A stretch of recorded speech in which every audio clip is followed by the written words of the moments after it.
welcoming Nate from Banville Imports to help guide us through the Paula wines from Sardinia. Yeah, thanks, Annie. I appreciate it. Oh, the applause should be held for Annie and possibly the wines if they suit your palate. But thank you, Annie, for doing this. Annie's long supported some wines from my portfolio. Banville Wine Import specializes in importing quality wines from predominantly Italy, but also a lot from everywhere else in the world as well. So we have a great selection of French wines. We have a New Zealand producer, an Argentinian producer, a German producers, Austrian producers, Slovenian producers, and even an American producer as well. So it's a pretty diverse portfolio, but one thing that's true throughout all our wines is they're all family-owned properties and they're all fine wines. And one of the things we look for when we talk about fine wines are wines that really reflect terroir, which is everything that encompasses a vineyard site, right down to the winemaking philosophy of the winemaker. So it's the weather, it's the soil typicity, it's their proximity to the sea, it's the elevation of the vineyard sites, and it's really what the winemaker does, both in the vineyards cultivating the vines and in the cellar making the wine. So I really am proud of what we do at Banville. And I always tell people that if you're ever confused when you're standing in a retailer, you can always look at the back of the bottle. And if Banville Wine Merchants is on the back, I'll personally guarantee it for you.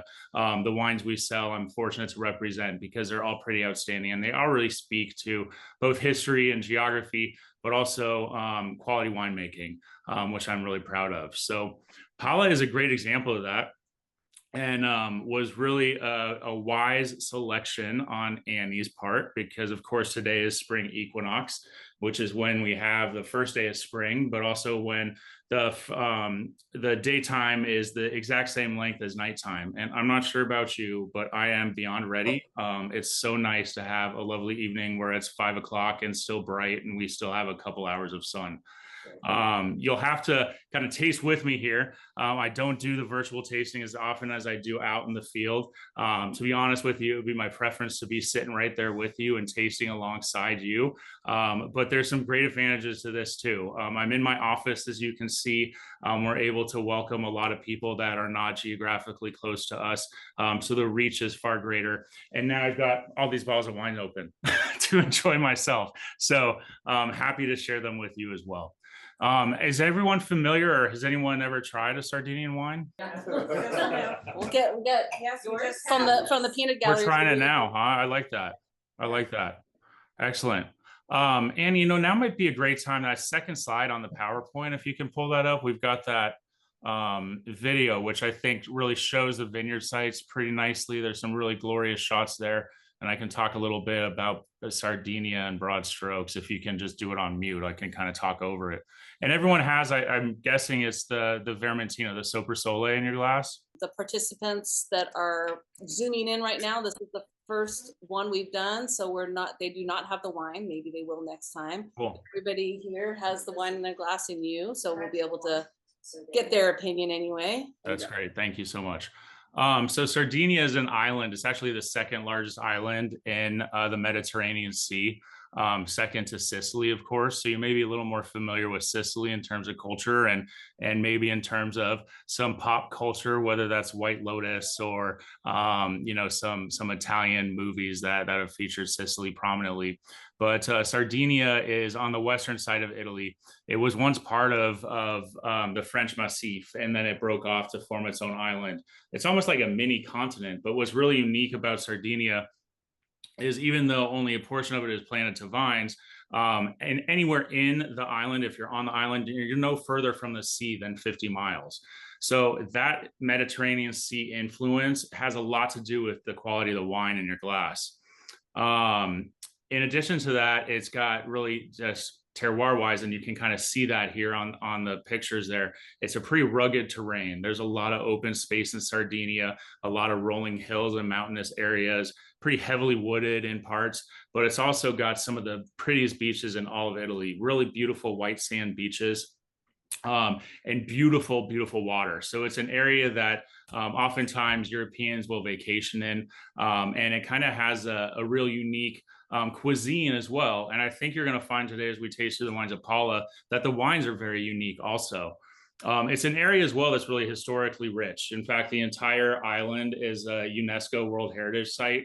It was the Phoenicians that are thought to be the first to bring wine to this region. So a lot of history there. It's history that for me, being born in America, third generation, I always have a difficult time wrapping my head around because it was an awful long time ago. But they were thought to be the first to plant varieties like Vermentino, which is in your glass right now, which is typically found on the northern part of the island, and Cannonau, which arguably could be called Grenache as well, which is often on the south side of the island, and sometimes fortify it in Sardinia as well. But there are also the Nuragus people who were there during the Bronze Age, which was 3,300 to 1,200 BC, a long, long time ago. And some of those remnants of the tower still live there. So really rich history that we get to celebrate there. I mentioned that only part of the island is open to, or planted rather, to vines. It's about 100,000 acres in total. It's a very Mediterranean climate, as I'm sure you can imagine. Really hot, dry summers mean that they have to irrigate the vineyards, but we do get a lot of moisture and kind of cooler weather in the winters, which helps bring the vines into a dormant stage and help enrich the soil with nutrients and some much needed moisture. Even though the island is relatively small, there's a large temperature shift between the north and the south. And typically speaking, the north tends to be a bit cooler. And in the northern region, for that reason, and we're going to show a map here shortly, most of those vineyard sites are planted to Vermentino, one of the grape varietals. And in the south, where it's warmer, is where you start to see some more of those DOCs, which is simply a growing region in Italy, or a certified growing region in Italy. And those are planted to reds, and also they produce some dessert wines there as well. About 2/3 of the wines in the south, in fact, are devoted to red wines. So Pala is a real special winery for us at Banville Wine Merchants. I mentioned that we work with smaller properties and family-owned vineyards and wineries. My boss, Leah Delaney Banville, is a powerhouse. Unfortunately, there aren't enough women in the wine business, and I say that genuinely. It's a matter of fact that women are biologically more astute tasters than men are. But of course, there just aren't enough of them in the business. So to be able to work for a woman and work with a woman like Annie is really important. And I bring that up because we've been importing Palo, which was established in 1950, for a lot of years, over 30 years. So it was one of the first importers in the US, long before my time at Banville Wine Merchants. And last fall, because of the relationship Leah has with the Pala family, she was able to step in and help them out financially, and now actually owns the winery. So the winery remains family owned, which of course was one of the tenets of our portfolio. And you still have that rich history there, which really speaks to Sardinia, but also speaks to some of the native varietals. A lot of the varietals that you don't see a lot in the US, like Vermentino and Cannonau, but also some off the wall varietals like Monica and Bovale, Nuragus, etc. You want to talk about this first one? Yeah, definitely. Let's talk about that. And then I think before I get into that specifically, the next couple of slides, Annie, if you want to pop them up, just kind of show the map. I think it'll just give us a good sense of place while we kind of taste through the wines. Got it. Did I catch you off guard there? I'm sorry. No, not at all. I'm here to experience and learn myself. So, okay, so hopefully. Yeah, hopefully everyone can see that okay. That's right here. Should I minimize that? I think it looks good on my end. Okay. Well, oops. And if you maximize it, of course, you're not going to be able to see anything else. So I point this out just to speak to what I had just mentioned, is that most of the red wines are in the south. About 2/3 of the plantings in the south are red, and it's almost exclusively white in the north. Where we lie is exactly where Annie's cursor is right now. So that is the property right there, and our vineyard sites as well. So they're all family-owned vineyard sites and estate sites. What does that mean, and what effect does that have on the quality of the wine? Being an estate bottled wine means that the producer owns the vineyards. And of course, when you own the vineyards, it's up to you to make the really difficult decisions as the weather changes throughout the growing season.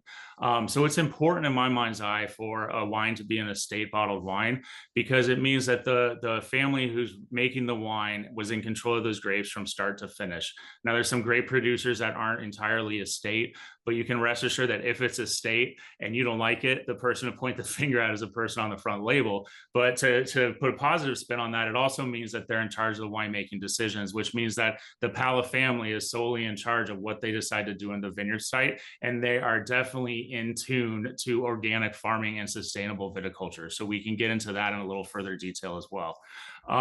Sardinia, you may be familiar with as well because it's in the blue zone. And the next slide speaks to that a little bit. And Annie, you mentioned this actually in your emails. Really interesting. I don't know about any of you, but I really would prefer not to live to 100. But what's unique about Sardinia is that it's within this blue zone where it's the highest concentration of folks over 100. So whatever they're doing there is correct. And scientists have studied it. And of course, there's a lot of philosophies. There's a great documentary on Netflix about blue zones as well. The long and short of it is that they have a wonderful lifestyle, right? It's a Mediterranean lifestyle with wonderful sunshine, really great weather. The areas produce really wonderful fresh food, so they're able to eat locally. A lot of farmed organic produce and vegetables, a lot of seafood, which of course is healthy. But then when it comes to wine, they're also drinking locally, which means that they're able to drink wine with lower sulfites, which can bother some drinkers, but also these deep reds like the Cannonau, which have some really great antioxidant properties in them. And then we'll start with the Sopra Sole here, but the next couple of slides I think are interesting, Annie, just in terms of pictures, so we can kind of get an idea of exactly how beautiful it is there.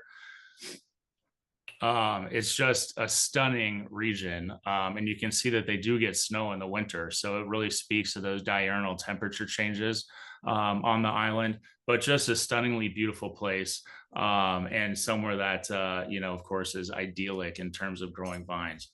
I mentioned how old the vine growing is there, all the way back to the Phoenicians and a lot of that culture that came during the Bronze Age. It's thought to be the birthplace of a lot of these varietals, and the focus of Pala as a winery is really to focus on those varietals. So Vermentino is a great example of that.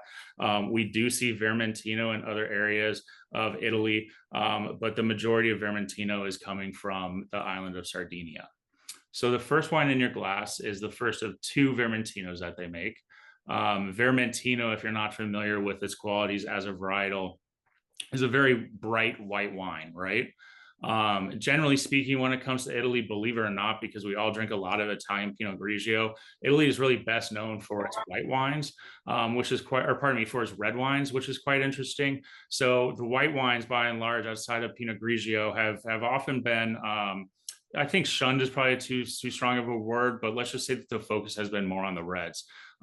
So Pala is thought to really kind of bring about or be part of the renaissance of Vermentino in Italy. A lot of people look to Pala for setting the standard when it comes to Vermentino production. And Vermentino, when it's produced correctly, and this is a great example of it, produces a really kind of bright wine, meaning it has good acidity, it has really great fruit profile. It also has a little bit of depth on the mid palate there, so maybe a little bit more expressive in that sense than your typical Pinot Grigio. So Sopra Sole is a word that translates to above the sun, and kind of hearkening back to the fact that it's the spring equinox. All of the labels in front of you, we call them fanciful names, are a reference to either phases of light or phases of the sun. So Sopra Sole means above the sun, and they say that because they chose that because the vineyards are higher in elevation than some other vineyard sites. They're about 150 meters. Annie, it looks like we have someone in the chat that is having a hard time seeing the slides. Donna? I actually took it off. Yeah, the slides are off now, Donna, but we'll send that out so you can reference it as well. But if there's anything you want to circle back to, you just let us know. Back to it. I just wanted to share the bottle of the Vermentino because I wasn't sure if the Vermentino was on the slides. Yeah. But we can go back to it if there's something more you want to say. I don't want to be stuck on the slides. Yeah, no, I think we're good. I mean, there are slides with a lot of, technical information that might be interesting to reference back. But I think we can kind of talk through it and keep things casual. And I invite you all to speak up. It's definitely a lot more fun if I'm not just speaking at you, and it becomes a bit of a conversation. So feel free to speak up with your questions or comments. And I'm definitely eager to hear what you think of the wines. Right, so I'm glad, Donna, thank you so much for posting in the chat section because I wasn't even working because I didn't even see anybody in it yet.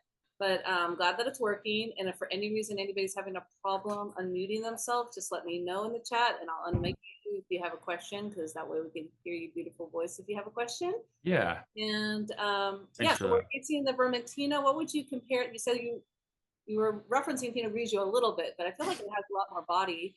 It does. Yeah, I was referencing Pinot Grigio as I often do when I drink Italian whites, just because it's the varietal that I know everyone's had some sort of experience with. Everyone might be too strong of a word, but nonetheless, it's a reference point for Italian whites. But you're absolutely right.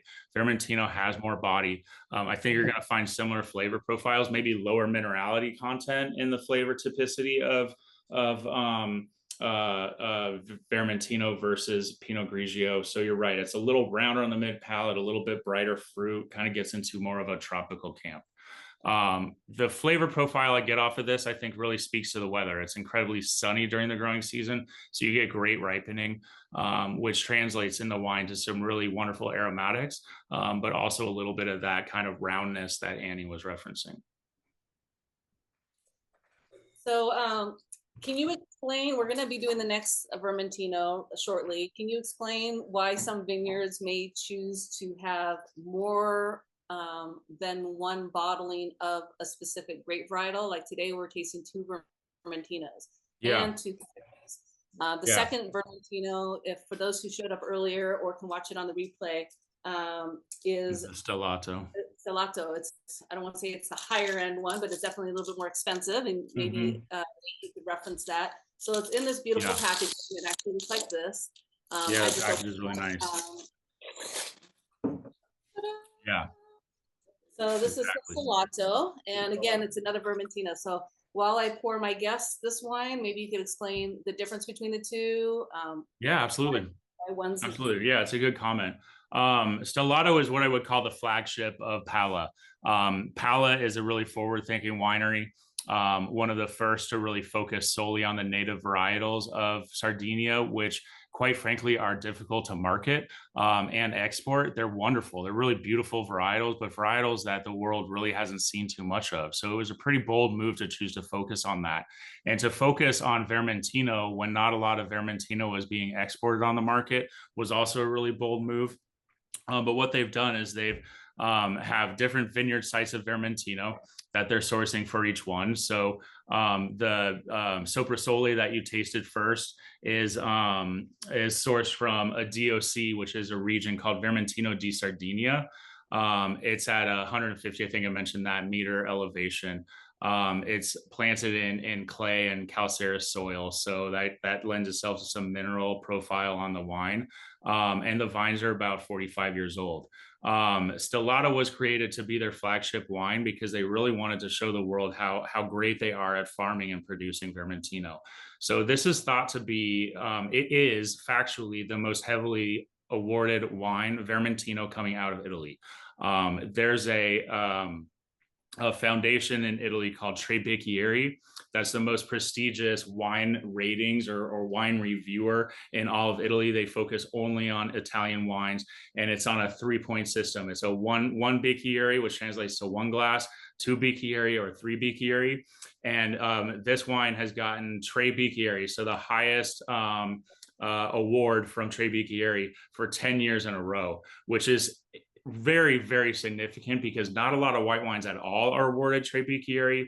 And to be able to have that consistency for 10 years is really unheard of. It's really unique. So this is all to say that they're producing Vermentino in a very special way. And the wine that's in your glass, the Stellato, is a really special version of Vermentino. To circle back to Annie's question, a little higher elevation here on the vineyard sites, right? So you're up to about 180 meters versus a high of 150 on the first wine. The vines are slightly older as well, about 5 to 10 years older than the Vermentino from Soprasole. And now we're seeing a little bit more sand in the soil as well. And sand in the soil really lends itself to really great wines because it produces really richer styles, right? Richer flavors, bolder flavors, and richer mouthfeel as well. So Stellato translates, again, they're all kind of references to the phases of the moon or the sun, and to celestial references, translates to full of stars. So just so everybody knows, he was talking about earlier fanciful names. I don't know if anybody's ever heard the term fanciful name. It's just really what the winery comes up with to name their wine, whatever it is. It has nothing to do with the varietal, Yeah, has nothing to do with another winery. that's right. It's just like naming a brand. You name a brand, it's kind of like the sub name for the brand because That's it's a right. brand. So the last A one was fanciful name essentially is the only thing on the label that the government doesn't care about. Everything else on the label is governed, right? So it's an opportunity for them to get creative and make these references to celestial seasons. I love that, especially because of the organic. Yeah. I'm going to check out Katie's question here because I love that we're getting. Yes, actually, that's a great question, Katie. There is a French grape, Vermentino. They don't refer to it as Vermentino. They call it Rolle, Rolle. And you see that typically in the Southern Rhone. The Southern Rhone is a very Mediterranean climate as well, so it makes a lot of sense. And if you think of it geographically, the Southern Rhone versus the island of Italy, I mean, keep in mind that Sardinia, the island of Italy, the island of Sardinia, keep in mind that Sardinia was once part of the France, of the France Massif. So it broke off. So it makes perfect sense that there would be some of that there, not only from a geographical perspective, but from a climate perspective, because the climate is very, very similar in both regions. What's a little bit different in French Rolle versus Vermentino from Italy is that the French typically blend it. So you don't often see it single varietal like you do in Italy. And I think it's safe to say that Italy has really kind of paved the road and made Vermentino a really viable fine wine. Yeah, they definitely. That's a great question. Thanks for asking. Very good question. And on that note, I mean, this varietal obviously is not the only varietal that you guys quiet in the classroom over here.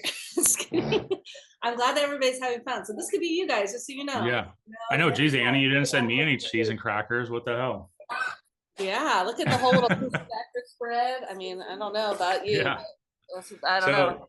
Yeah, look at that spread. I like it. It's such a fancy office. Hey, Brad. Fireworks. So yeah, just to kind of wrap up the two Vermentinos, I think it's smart to circle back on the differences, right? It was a really astute question of Annie.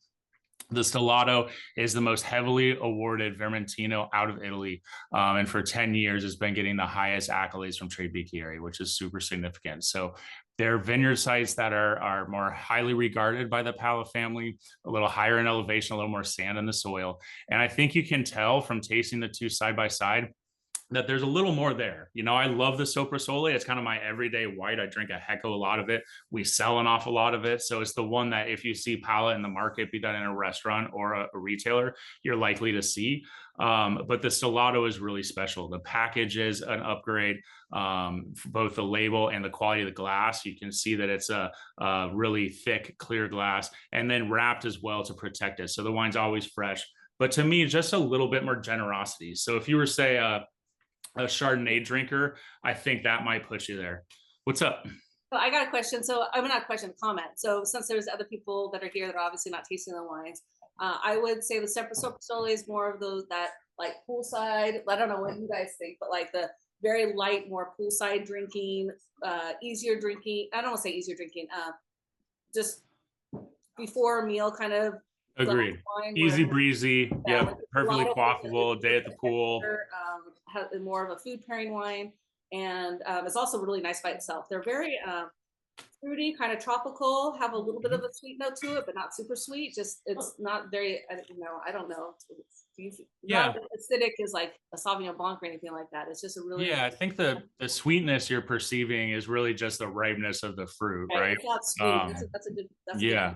It's not like sweet. It's just but the fruit profile is riper, certainly. You're right, than Sauvignon Blanc, and more generous, I think, than Pinot Grigio or Pinot Bianco as well. Yeah. So what do you guys like out of the two? Do you like? I mean, both of them. Now, taking point, I do tastings all the time, and there's we never put in. I don't like to put anybody on the spot, but at the same time. Putting it on the spot. Time. No, and you don't even have to like the wine because I'm not gonna take it personally. It's not my wine. But is there a favorite? Who liked the first one better? I like both. Everybody likes them both. Yeah, I like them both. They're both very palatable. But the second one, I wouldn't say it would be my most favorite, but they're good wines. They are good wines. Very palatable. Good. Nice. How did you like the difference between the two? Was it perceptible to you, and do you think it's worthy? I think they're very different. I found the first one a bit drier and plainer. I don't know if that's Correct. Yep. And Yep. this is a bit more of a, like, to me, it felt a little bit woodsy flavor, you know? I agree. I agree with you. Yeah, that's a great assessment. They're very good wines. I like them. Yeah. Excellent. Ooh, Price difference between the two. that's a good question. Curious. I have to look it up on organicwineexchange.com. They're very different. Let's see, though, they are very different. They're different, but both are. Yes. So do you want me to go back to the slide at all for any? It's 24 on the Soprasole and 38 on the Stellato. Oh, did you already pull it up? Oh, that's fast. Yeah, I've got it. I've got it in front of me. Organicwineexchange.com, huh? Ready to go, my friend. I'm here to sell some wine for you. Nice. And just so you know, anybody who's visiting, you're gonna get a follow-up email, and you're gonna get a deal on all these wines, a one-time Paula deal. So, you want to move on to Monica? you know what? There is one wine that we're not tasting today. It was the other white wine. The Nuragus. Slide it all? Because as Yeah. far as image, should I share? I'm sorry. What was the question? Go back to the slides and see if it's on here at all, because It is. Yeah, I did leave it in there. What's the grape varietal? It's this one for anybody. Yeah, it's Nuragus. Nuragus. And this is the lineup of the Soprasole, the first one we tried. These are called the classic wine collections, and then they have the so that's the first one we tried, and then this is the one he's going to talk about right now. Yeah. I have that right now to taste, but maybe you could talk about Yeah, we're fortunate tonight to be able to taste some wines or talk about some wines that, I mean, I had never heard of Nuragus until I started selling it. Similarly, I've met a lot of Monicas, but never knew that there was a wine variety called Monica. But again, that's one of the things that the Paula family has been really successful at doing. And it's very important to them to celebrate the culture and the history of Paula by really focusing on some of these native varietals. And so the Nuragus is an example of that. Nuragus is a white varietal. It's thought to be the oldest variety on the island. And the Nuragus that we grow at Pala is old as well. It's over 50 years in age. It's grown on our vineyard sites that have a lot of clay and chalk in the soil.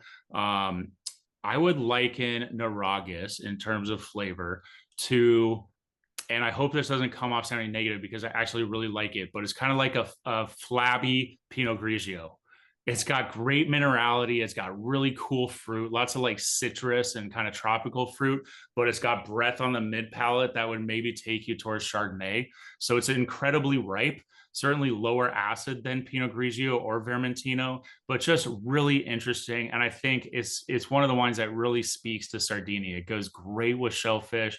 It's a great afternoon wine because it is, lower in alcohol. And we do age it on the lees as well. So not to get too technical, but the lees are the dead yeast cells essentially when you're making a wine. It's the skin and the pips and the leftover yeast after the fermentation, the alcoholic fermentation has taken place. And by leaving it on the lees, it allows a white wine to gain a lot of expression, a lot of body, but also a lot of flavors. So this is something I'd really encourage you to try. It's super interesting. And if you have someone that you ever need to stump in the wine world, bringing them a bottle of Nuragus might just do the trick. Love it. Love it. Well, I'm here. Is there anything in the varietal section and or these images that you'd like to share, or should we go on to the reds? Yeah, I think we can go on to the reds because while we're talking about native varietals that we might not have heard of, Monica is certainly a good bet. And that's the next, I think, step into tasting here.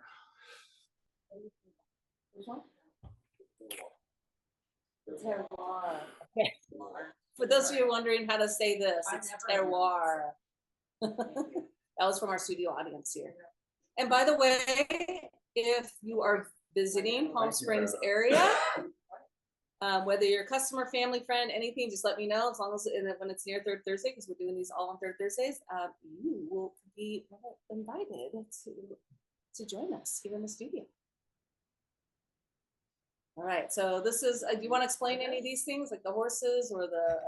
I really threw those in just so that we could see how beautiful the scenery is there in Sardinia. If you ever have the chance to visit, please let me know because we'd love to give you a tour of what we do at Pala. But it's just a really beautiful island. It would be a wonderful vacation for you. You can see the beautiful beaches and the bougainvillea, which of course we see here in the Coachella Valley, but we certainly don't see beaches, do we? So it's a great place to visit, and the water is just crystal clear. The food I mentioned a little bit earlier is really clean and bright, very Mediterranean in nature, really beautiful olive oil that they make right there on the island. Really kind of simple, fresh preparations. It'll be some of the best fish you've ever tasted for sure. So I love the idea that nowhere on the island is more than 50 minutes to the water. Yeah, isn't that interesting? So you're real close to the water. Idea that you can have kind of a vacation where you can go wine tasting one moment and then hang out by the beach the next day and just right. And you can actually see the sea from some of the vineyard sites.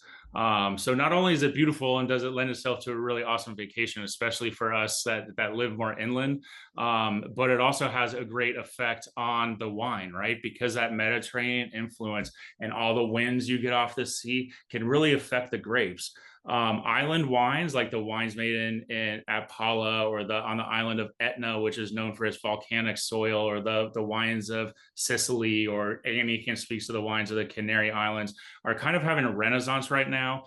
They're wines that are really historical. Typically, because of the climate, they're wines that are produced in a very natural fashion in terms of their farming philosophies, but they also tend to be really bright. The fruit you get in island wines tends to be really very ripe, so you get great pronounced fruit profiles, but you also can pick up on a little bit of that sea influence, right? A little bit of that sea breeze, which comes in at night pretty violently, for lack of a better word. It can be very windy, as you know, when you're close to the ocean, but it also lends itself to kind of a salty flavor, believe it or not, in the wine, and that's from that breeze. But what's even more important about that breeze that they get off the sea is that despite the really warm temperatures in summer, when the sun goes down and the sea breezes flow, it gives the grapes a chance to chill out a little bit, right? So that you're not getting a wine that's over extracted or too ripe, because of a grape that ends up being too ripe produces too much sugar. And when the sugar goes through that fermentation process to become alcohol, it lends itself to a very high alcohol wine. And that's a style typicity that is difficult to enjoy with food, difficult to enjoy, period, in my mind's eye, but can kind of mask some of the terroir and some of the more delicate nuances of a wine. So. Yeah, so this first one we are tasting, I should go back to the presentation, is the Monica, which you said. Yeah, so this is the Monica. It's the Monica Ultra Luna. Ultra Luna means beyond the moon in Italian. This is another example of them focusing on the native varieties of Italy. I don't believe that Monica is grown anywhere else. And if I'm being totally vulnerable and honest with you, I had no idea that it was even a varietal until a couple of years ago. But it's turned into one of my favorite reds in the portfolio, especially living in the climate I live in here in the desert. When I drink red wines, I want them to be soft. I want them to be lower in alcohol. I don't want a lot of oak expression on the wine. I don't even necessarily want it to be that tannic. It's nothing but a personal preference. It's not right or wrong. It's just what I look for in a red wine these days. And this delivers on all of that, right? Lower alcohol, really low tannin, no wood influence like you would find on a California Merlot or Cabernet, and just that really soft, easy drinking style. I love to serve my Monica a little bit chilled, so a little cooler than you would typically serve a red wine, almost to the temperature of a great white wine. I find it to be very refreshing. But this is a wine that's very, what we call in the business, glue, right? It's very easy to drink. It just kind of goes back. It's expressive, and you can ponder it, certainly, if that's your jam. But you also can just drink the heck out of this wine. It's very easy to pair with different foods. And again, served chill, it's a great alternative to white wine if you're serving a dish that is better suited to red wine, but it happens to be a warm summer day. Can you explain glue? Because we just had a question in our studio audience here about that. Yeah. And what is that reference? I feel like I'm too old to be explaining glue, because the thing about glue is it kind of falls in this natty wine realm. Natural wine enthusiasts call themselves natty wine enthusiasts, and they're interested in more so, in my opinion, they're more interested in the wine making techniques and the growing techniques than they are the wine itself. And glue is just a French term for poundable, essentially. It's what we would say if you're going to pound a wine. They would say this wine, or if I were to say this wine is very poundable, they would say this wine is very glue. So it's a wine that's just meant to enjoy, maybe served with a little bit of chill. And again, low tannin, low alcohol, no wood, just real easy drinking and expressive. Very, very easy to drink. I mean, it's light. I don't know if you can see with the lighting here. Let's see. Yeah. I don't know if it's a very, very light wine. Yeah, I mean, even lighter than most Pinots that I've had. Yeah, it almost reminds me, it's more expressive and certainly from a warmer region. So it has more fruit extraction, but Monica almost reminds me of the delicacy you find in Beaujolais. So I might liken it to like a Cru Beaujolais, which is a wine that hails from the southern region of Burgundy in France and is made with Gamay. And Gamay really lies in that kind of natty wine movement, right? Where it's really glue. It's just a light, easy drinking wine that's easy to pair and a great transition from a white wine if you don't want to go into a heavy red, or certainly a nice light red wine before you open up maybe something that it has a little more tannin. What do you all think of the wine? Do you enjoy it? It's different, right? Can you hear them when they're talking? Mhm. Chilled red wine. This is my jam. Chilled a little bit. I thought all of the things you said. I love Beaujolais Nouveau. I love it a little bit chilled because it's still warm here. Thanksgiving. And that's Yeah. This reminded me. Yeah, you just nailed it. We should drink more red wine together. Hey, they all live here, and it's Yeah, that's great. Yeah, I look forward to it. Thanks for the opportunity. This is a good. So turkey, chicken. I mean, people. It was a really great call. I couldn't have explained it better myself. This would be the perfect Thanksgiving wine. In fact, I did serve this with my Thanksgiving last November. You're right. It's very versatile, and even like light fish. You know, this and salmon is like the bomb. It's so good. I loved it.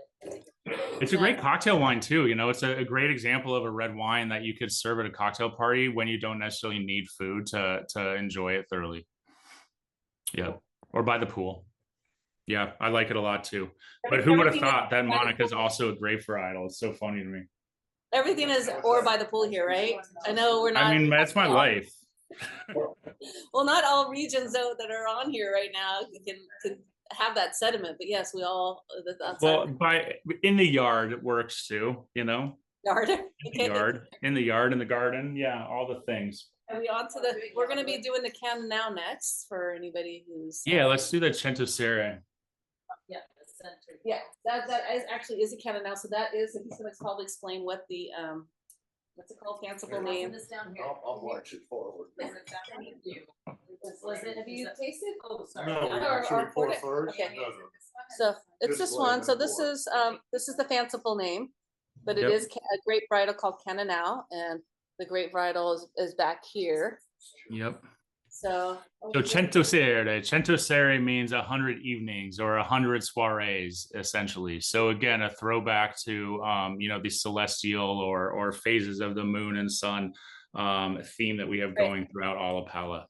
they're already off track over here. Okay, can you explain to them? No, it's great. Pouring wines right now. Yeah. I heard it was 100 moons. Is that what we said, or 100 evenings? Yeah, 100 evenings. So it's essentially 100 soirees or 100 parties. Oh, that means, and that makes sense because of scent, like scent. Yeah, Cento Sere. Cento. Oh, everything's Cento Sere.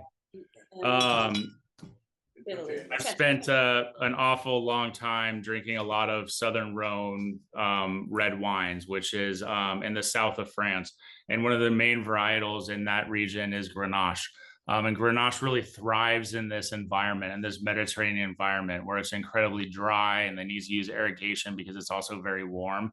But where in the wintertime, it cools down enough to really kind of freshen the grapes and give them new life. Cananao can be a bit controversial because, of course, everyone wants to stake claim to being the first, right? But the bottom line is that Cananao scientifically speaking and factually speaking, is a descendant and or the originator of the Grenache grape.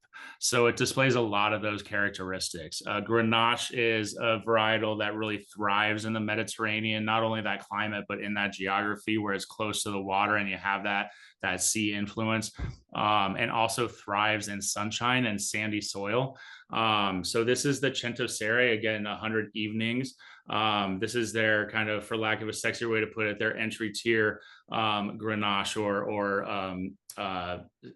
Cannonau. This is from the DOC Cannonau de Sardinia.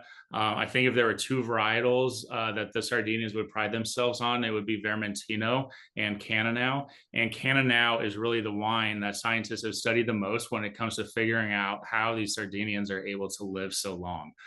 It's high in resveratrol, which is an antioxidant that people think have great benefits for your heart. So drink more. Yes, drink more Cannonau. Yep.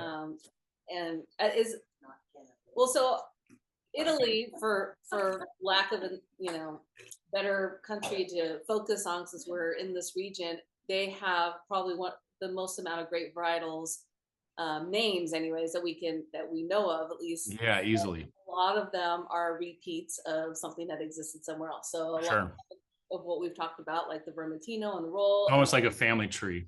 Yeah, it's like they're all relatives of each other, and when they went to another country, they just got renamed, and sometimes even renamed in the same country. So yeah, I mean, that makes sense when you have populations that are separated and come up with their own. That's right. So if Vermentino is the queen of Sardinia, I'd say that Cannonau is the king. So you'll see that quite a bit, not only in single varietal bottlings like what you have in your glass now or what we're discussing now, but also in blends from the region as well. I have a lot of customers who buy this wine. Yeah. I think this wine really delivers. I think it's a really great value, and it's reflective of the qualities of really great Grenache from France, which I encourage you to try as well, because they're wonderful. But there've been a lot of acclaim to the Southern Rhone, to Côte d'Rône and Châteauneuf-du-Pape and some of these regions. So the prices can be a little bit higher. So I find this to be a really great value for Cannonau or Grenache. It's a thick-skinned black varietal or red varietal, and it's some of that tannin in the skin that's thought to be so healthy for us and for our heart. Yes. What do you think of the wine? Here's for our heart. I love it. It's also a lighter style wine as well. A lot of people would be surprised. Grenache, I think, can vary a lot. Sometimes it's light, sometimes it's not, so depending on, I think, the Grenache is really susceptible not only to the weather, both the temperature and the exposure to the sun, but also the soil typicity.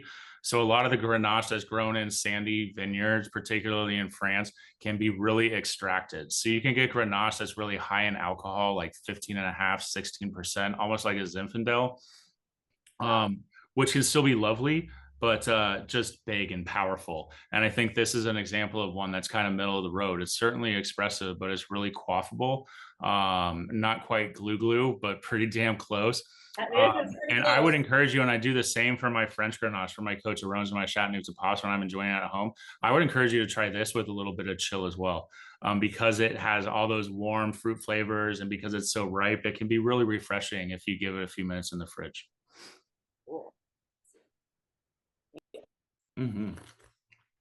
We're going to go to the Reserva, which is the next one. It's also the same grape varietal. So you have to explain to us why this particular one is. So this one actually has the grape varietal on the front. Yeah. The Reserva. Mm-hmm. And so it doesn't have that's the full name. Right. It's just the Reserva, which is really more a moniker of the aging process, right? So the difference between the two is the Cannonau Centosere is fermented and aged on the lees in stainless steel. So it's neutral of any wood. You don't impart any of the oak tannin or any of the flavors that you get, which are typically baking spices and vanilla and nuances like that from the wood. But Reserva is aged longer, both in wood and in bottle. And that's the difference. And that's true across Italy. It's something that's governed by the government. And depending on the region, there can be very strict guidelines in terms of how long it ages, both in bottle and in wood. So the Reserva in your bottle, kind of like the Vermentino, right? With the Soprasole and the Stellato, there's two different tiers. Stellato being higher elevation, lower yields, more concentration of fruit. Pala is sourced from the DOC vineyards that are a little higher in elevation here as well, about the same altitude as the Stellato Vermentino is grown. The soil typicity there is limestone and clay. Older vines here too, they're about 35 years old. And here we're seeing longer aging than what you see in the Cananao Centosere. For 21 days, it ferments in a controlled temperature. So a cold fermentation, so we can retain all those lovely aromatics in stainless steel, and then we transfer it into wood barrels. So it imparts some of those nuances of oak, which you can probably pick up on the nose, especially having just tasted one that's all stainless. Yeah, they're so different from each other. Uh-huh. So even though it looks, I don't want to say it looks light in body, it does kind of still look light in body. It doesn't taste that. It tastes like that at all. You definitely have tannic structure and more structure, and it's really interesting. You're absolutely right. What is it? Why the higher elevations in wines in general? I find that in all regions, a higher elevation compared to the lower levels. Why are they it's better sought after more and or seem to be able it's to better. I mean, Burgundy is such a great example of how elevation plays a role in the grapes. And if you look at Burgundy, which is very governed in terms of how they're classified, you could almost like draw lines of latitude, or is it longitude? Is longitude or is it latitude? It's ladder. Latitude, thank you. You could almost draw lines of latitude in Burgundy from when it goes from Bourgogne, which is the entry tier, to Premier Cru, to Grand Cru, based upon the elevation. So all the very special vineyard sites are higher elevation. And to answer your question of why that is because you have later ripening there. So the grapes are able to hang longer on the vines, which is significant when it comes to ripening those sugars, which lends itself to a wine that can be more expressive and a little riper in style. It's also a bit cooler there and typically exposed to the wind more. So you also have that moderating influence, which in large part is what allows it to hang on the vine longer than lower elevations. Of course, there's differences in terms of how, water reacts in the soil. Being higher elevation, it tends to dry out a little bit quicker. And a mentor of mine that I worked 4 years ago told me, the best wines come from vines that struggle, which has always been really interesting to me. So vines that are dry farmed or planted at high elevation tend to do better because they're struggling to grow and to even produce fruit. And all that energy that the plant is producing to ripen the fruit lends itself to a more expressive grape at the end of the day.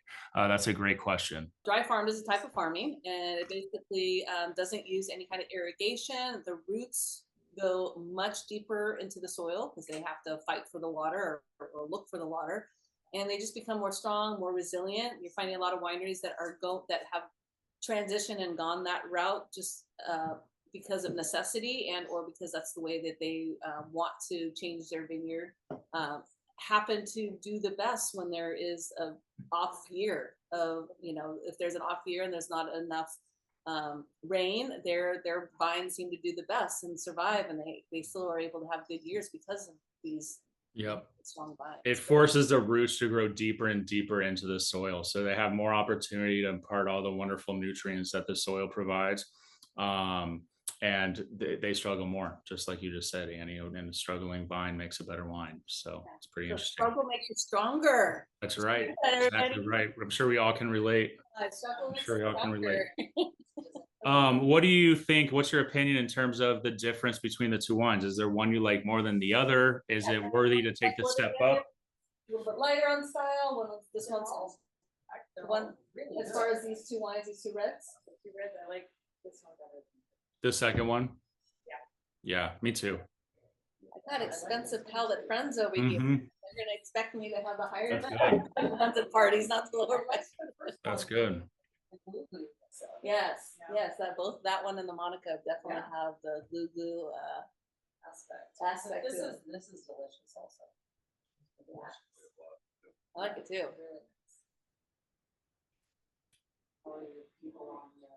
So I find Cananao or Grenache to be really easy to pair with food too. It's great with anything barbecued.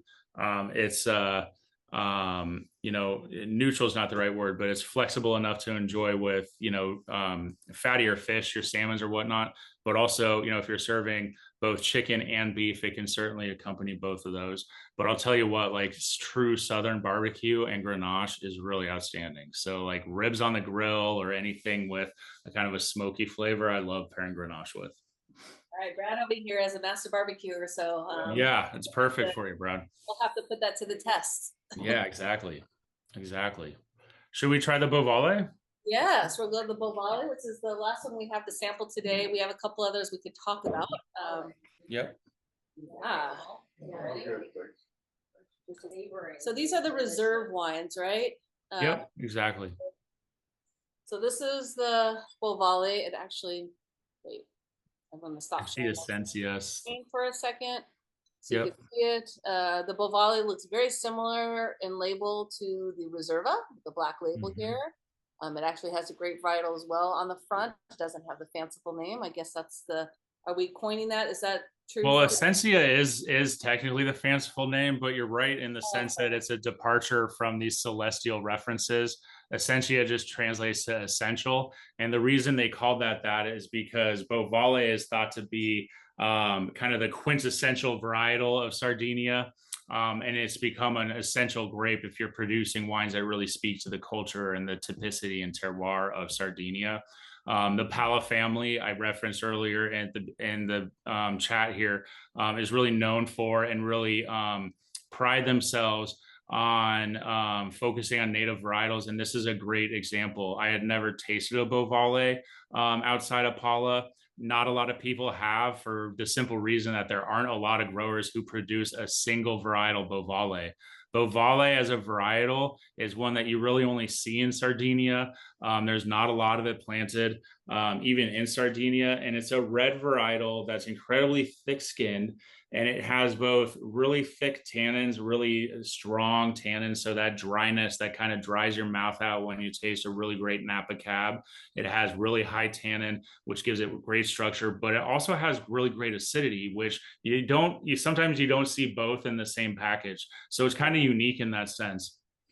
So again, a rarity, right? You're not going to see Bovale bottled by any other imported Sardinian wine in America. So it's really special to be able to taste it. Not only is it a great wine, but just a unique experience to have. And again, really speaks to what the Paula family is doing in terms of really respecting their culture and their history.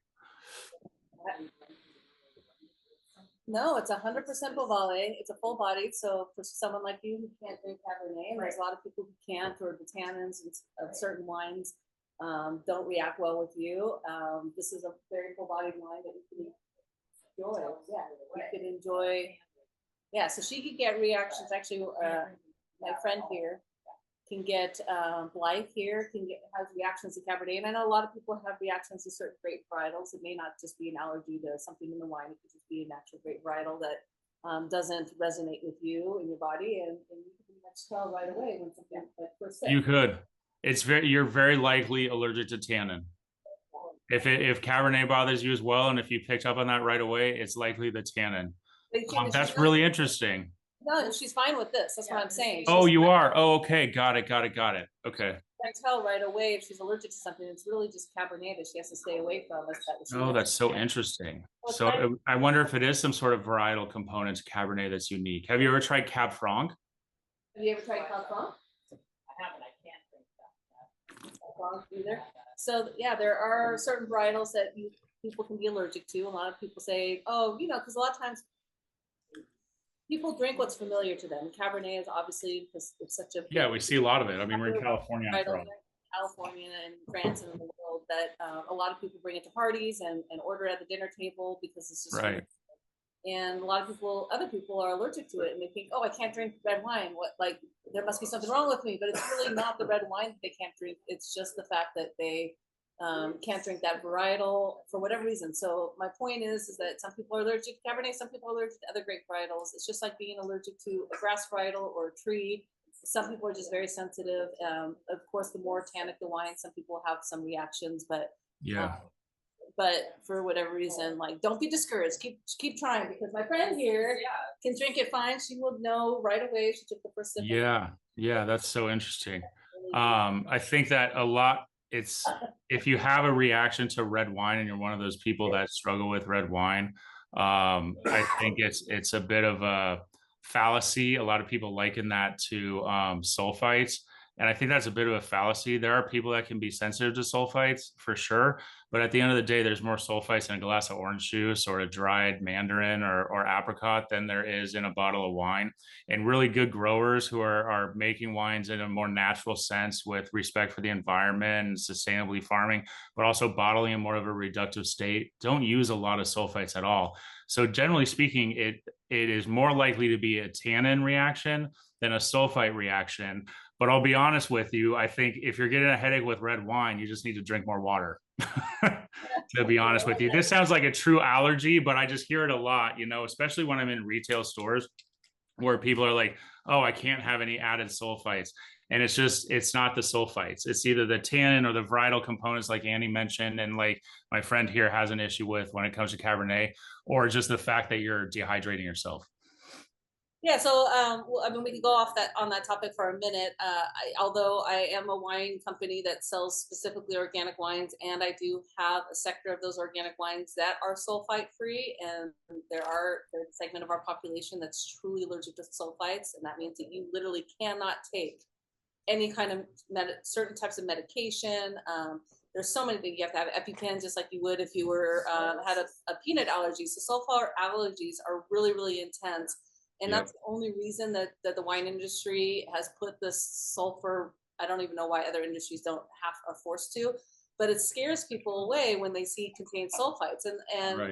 And even some of the organic wines say contain sulfites. And like Nate was saying, a lot of them take the care to not add any more than they really need to, and they keep it low, and they're required to keep it low as far as the organic standard. But again, there's most people are having reactions to either the additives in the grape or maybe a tannin.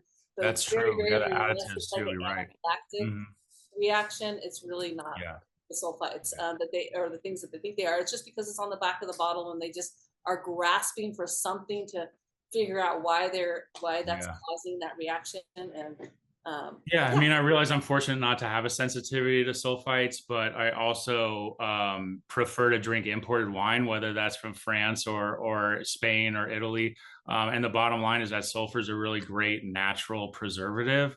And I can tell you point blank, and I realize it's a privilege because it doesn't bother me, the sulfites, but I don't want to drink a wine that doesn't have sulfur that's been shipped across the ocean. I mean, it takes at least a month to get here. It's sitting in warehouses, and the sulfites help preserve it and keep it from being exposed to oxygen. So the wine's going to be fresh. So for me, a moderate use of sulfites at bottling is really important. And at the end of the day, it's a natural byproduct of the fermentation process anyways. So I understand I'm fortunate to not be negatively affected by it. But for me, I think it's a good thing. And you're right, Annie is getting a lot of really bad press, especially among, these cool, natty, hipster. So we have a question here. Sometimes people get sulfites and tannins confused, and I think they do. I don't think it's so much they get confused. They don't know the difference. Okay. We as a wine people kind of know what the difference is, and we know what causes what. But most people, because they don't put tannins on the back of a bottle of wine. They put only sulfites on the back of the bottle. So that's the one thing that people grasp onto, because educationally they don't know any different, and it's not there for them to even look at. Right. Yeah, it's really interesting. Tannin can be imparted from a lot of different things in the winemaking process. Like sulfites, it's a natural component as well. Tannin is a good thing in that it gives wine its structure. It's the feeling, it's a sensory experience really with tannin more than anything else. You're not going to pick up on any reference to sulfurs that you could perceive in a wine, aside from the fact that the wine is sound and it's fresh, right? But the bottom line is that, so tannin is what we were talking about. I get a little philosophical about sulfites because Anna and I hear so much about sulfites that it's like, I feel like I need to kind of carry the flag on sulfites, on loving SO2. I do that. I have to do that all the time. I definitely am always, Yeah, please sulfur the wines. I mean, we're shipping them across the sea, for crying out loud. And it's a natural byproduct of fermentation. So that's right. A lot of people don't know that it's just, even by fermenting the wine, you're going to have a little bit of sulfur. And like you said, like orange juice and all these other products that we drink all the time. Yeah, any dried fruit, all sorts of things, nuts, all sorts of things have sulfites in them. Well, let's go back to Tannin, do you yeah, want to, we have a few more of the wines that we don't have the taste, but we have the Sarai yeah. and, we have the just wines. Yeah, the Sarai is a really great wine. It's a good example of what most people are doing with Bovale. I mentioned that typically they blend Bovale. So Sarai, it translates to plow. So it's another kind of departure from their entry tier or their classic tier where all the fanciful names are references to the celestial patterns. This translates to plow, which of course is an essential tool of farming. And it's a blend of the three varietals that are really best known when it comes to red wines of Sardinia. So it's Cannonau, Carignan or Carignano, and Bovale. It's really interesting because you get nuances of all of those. So now you've already tasted the Cannonau, you've tasted the Bovale. You can see that Bovale has really significant structure. It's got a really firm backbone. It's got really fine-grained tannin. So by adding 30% of that to the blend, along with Cannonau and Carignan, you get a really expressive wine, but a wine that has a lot of those flavor nuances of the Cannonau Reserva, but also that structure and tannin structure of Bovale. This one, like the Bovale, and like the Reserva Cannonau, also sees time in wood. The Sarai spends a fair amount of time, not quite as long as the Bovale, which is 24 months in barrel, but about half that time, almost a year, give or take, in barrel. And they also use used oak as well. So by using used oak, you impart less of the tannin, less of the kind of really strong characteristics that you get out of oak. So yeah, Sarai, I would suggest you give a whirl to. This is definitely one of the top tiers of the winery. I think it speaks very well to Sardinia because it focuses on the three varietals and blends, which is really part of the tradition of Sardinian reds. But it's a really beautiful wine, a little bit lighter in color than what you might expect, but it certainly is expressive and has a lot of really powerful characteristics as well. So yeah, I would encourage you to try it out. It's a great wine, and it's always one of the ones that we get the best ratings on as well. Yeah, 70 years old vine, and Yeah. its press is no joke as well. Yeah, and it's all the fruit. So the Cannonau, Carignan, and Bovale is sourced from the same vineyard, which is interesting as well. So the blend is always going to be predominantly Cannonau or Grenache, and then Carignan and Bovale in just about equal proportions. But it's almost like a field blend, meaning that they're grown in the same vineyard site right next to each other and harvested and produced at the same time. So in a sense, it's blended before they even blend the wine, right? It's kind of made, it's grown in that blend, I guess you could say. Cool. And so the last but not least, for anybody who likes dessert wines, we have a dessert wine that we don't have tasting today, but a varietal that I actually have just learned about. Can you tell us a little bit about our dessert wine from Paula? Yeah, it's sweet as you would expect of a dessert wine. So it's got really high sugar concentration. And what's unique is that it's still fresh. So it's I'm trying, it's not like a port because it's not fortified, and it's not necessarily like a Moscato because it doesn't have the orange nuances. It tends to be, it's citrusy, but it tends to fall more in like the caramel or lemon camp. It's really beautiful. Nasco is one of the native varietals that we don't see much outside of Sardinia. So again, an ode to their passion to really kind of promote and foster the native varietals that are so important. Is it like Icelandic wine, Katie? I'm not super familiar with Icelandic wine, but if you're referring to, or if it's similar to, or you're referring to ice wine, like what we see in Canada, that's a process that's different where the grapes actually freeze, and that's what gives you the concentration of sugar.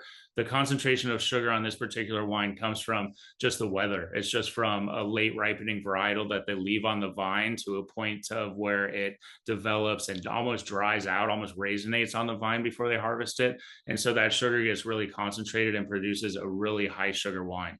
I say all of this, and yeah, same, excellent. Yeah, I'll have to try some Icelandic wine, Katie. I'm not too familiar with those, but that's really interesting. Okay, was there anything, any of these varietals, any of these pictures that we haven't, these horses are amazing. Before I get off the slide, where's the snow coming from? Is it really that high of elevation that they have snow? Yeah, I mean, it's really only gets up to like 180 meters. I'm more of a feet guy, so I have a hard time even kind of putting that in reference, but it does, and it snows on the peaks there. It is a mountainous region, and it does get that cool. So kind of interesting because you think of it as just kind of beaches and a warm tropical. It's not tropical, but a warm island, and it does see a little bit of snow. So that cool winter means that you get really fresh wines in the summertime, despite the fact that that Mediterranean climate can get so hot and warm, so hot and sunny rather. I love that. I mean, you could visit beach day one. You could go hang out in Yeah, the mountains, and I don't definitely. even know where this looks Definitely. like. Just absolutely Yeah. amazing, these mountains and rivers. You got the beaches with the going to the, and then like, yeah, it just seems like a great all around. I mean, look at that. That's just epic right there with those mountains. Yeah, it's stunning, isn't it? Yeah, Really maybe we beautiful. schedule a trip to Sardinia. Yeah, it's time to go, I think. Got a couple of Time to people go. girls trip, so I don't know if we'll That's invite right. them next, but we have to. Nothing I like more than a good girls trip, right, Brad? Yeah, right. Does anybody That's have any questions? I think we've gone through all the wines. Yeah, And just so you know, again, We're just you can't, revisiting some. yes, they're revisiting the ones that they like, which I don't. yeah, please do. It's always better the second or third time. Yeah. Remind me, which one was the The Monica. So the very, very first one, the Monica, and actually the first kind of now is light as well, right? That could be considered to be a new wine. And so those are good for drinking. And then for anybody who is either chiming in late or is going to see this recording, this could be you on your next. If you were to order some wines ahead of time, I'm going to send a follow-up email that will have this recording for anybody who wasn't able to show up but had expressed interest in coming to the tasting. And you'll receive an email. You'll be able to get a discount on all the Paula wines. If you do join the subscription for the wine tasting subscription, you'll get wine sent to you, and hopefully you have a little party of your own. If you're by yourself and you live, in the middle of nowhere, that's fine too. Just open up a bottle, and then we'll send you the recording. So every time you want to basically or That's taste great. a bottle of wine, you could always revisit our conversation about each of these. Yeah, so cool. It's going to be really fun to see how this evolves. Annie, it's such a great idea. What a great opportunity for us all to get together and talk about wine from disparate parts of the globe. And it's always a treat for me to be able to taste with consumers. I love the feedback. So thanks so much for sharing. For someone who's really passionate about wine and does it as a career like I do, it's really an honor, and it's quite frankly a pretty humbling experience to be able to represent families like the Palas. But it's just as humbling to be able to taste wine with you. So sincerely, thank you for your time and for your attention and for all your great questions. I really appreciate it. And Annie, thanks for your ongoing support of the portfolio, even beyond Pala. I really appreciate that as well. And thanks for including me. I'm so glad to be your inaugural, jerk over there, waxing philosophical about wine. Well, thank you. Thank you for joining us. Thank you for your time. We'll drink to that. See you. Thank you. Yeah, Sante. Cheers. Glue, glue. That should be Thanks, on y'all. Cheers. Yeah, exactly. Glue. Don't let any of that go to waste. Oh, I have enough people to That's share right. with. That's If you right. need That's anybody excellent. to share that wine with, let's Yep, just let me know. exactly. Thanks so much. I'm so glad you like the wines. And Annie has all my contact. If you have any questions or want to explore other regions or other wines, I'm here for you. I love the questions and would be more than happy to hear from you directly. Thank you. Thanks so Thank you. much. Yeah, Bye. thank you. Take care, everybody. Thank Cheers. you. Appreciate you coming.